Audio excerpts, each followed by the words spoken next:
현재 이재명 후보는 8개 사건 12개 혐의로 5곳의 재판부에서 재판을 받고 있습니다. 하나하나가 파렴치한 범죄로 공직선거법 재판은 그 시작에 불과합니다. 따라서 이재명 후보가 대통령이 되면 법제 완박 셀프 사면 프로젝트를 강행할 가능성이 대단히 높습니다. 현행 사면법은 형이 확정된 자만을 사면할 수 있지만 대통령의 제의 요구권을 장악한 민주당은 법 개정을 통해 재판 중인 자까지 사면이 가능하도록 밀어붙일 수 있습니다. 나아가 1심 재판 중인 사건들에 대해서는 극좌 성향의 법무부 장관을 임명하고 친민주당 성향의 검사들을 동원해 공소 취소까지 시도할 가능성이 있습니다. 이마저 여의치 않을 경우에는 검찰을 해체한 뒤 공소총으로 분리하고 공소총의 공판검사 자리에 좌파 성향 법조인을 대거 임명해 직무유기를 유도함으로써 무죄 판결을 받는 시나리오도 있을 것입니다.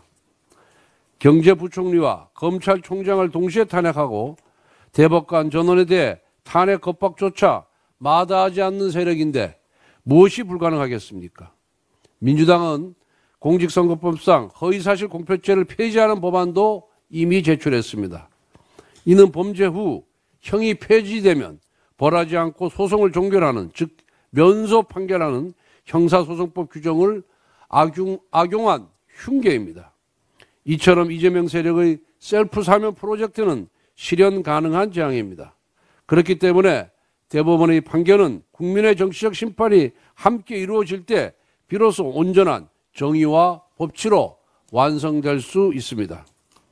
국민 여러분, 저희가 많이 부족했습니다. 그러나 그 부족함이 이재명 세력의 면죄부가 되어서는 아니 됩니다. 국민의힘이 바뀌겠습니다.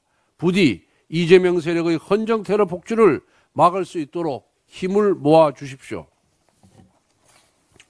어제 대법원은 이재명 대표의 2심 무죄 판결을 강하게 질책하고 유죄 취지로 파기환송을 했습니다. 직후 민주당은 긴급 대응 의총을 열었습니다. 국민 앞에 석고 대제를 해도 모자란 상황에서 민주당이 국민께 들이민 것은 충격적이게도 최상목 경제부총리와 심우정 검찰총장 탄핵이었습니다. 지난 저녁 본회의는 민생과 통상 대응을 위한 추경 통과를 위한 자리였습니다. 정쟁이 끼어들 틈은 한치도 없었습니다.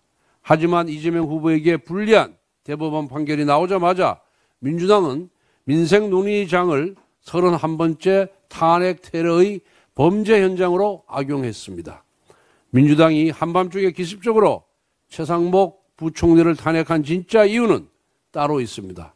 다른 국무위원들에게도 사표를 내든지 아니면 탄핵을 당하든지 겁박하며 궁극적으로 국무회의 자체를 무력화하려는 의도입니다.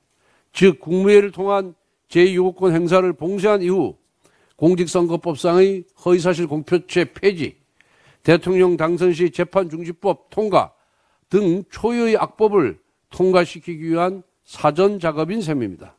나아가 검찰총장의 손발을 묶고 대선판을 뒤흔들 선거범죄를 마음껏 저지르려는 것이 민주당의 속셈입니다. 결국 지난 저녁 벌어진 광란의 탄핵 난사는 이재명 후보의 사법 리스크를 제거하기 위한 거대한 음모의 첫 단추이자 선거범죄 개혁의 서막인 셈입니다. 정부는 이와 같이 국내의 무력화 음모로부터 헌정을 수호하기 위한 모든 방법을 강구해야 합니다. 국민의힘도 내란을 기도하는 민주당의 의회 쿠데타를 온 국민과 함께 반드시 막아내겠습니다.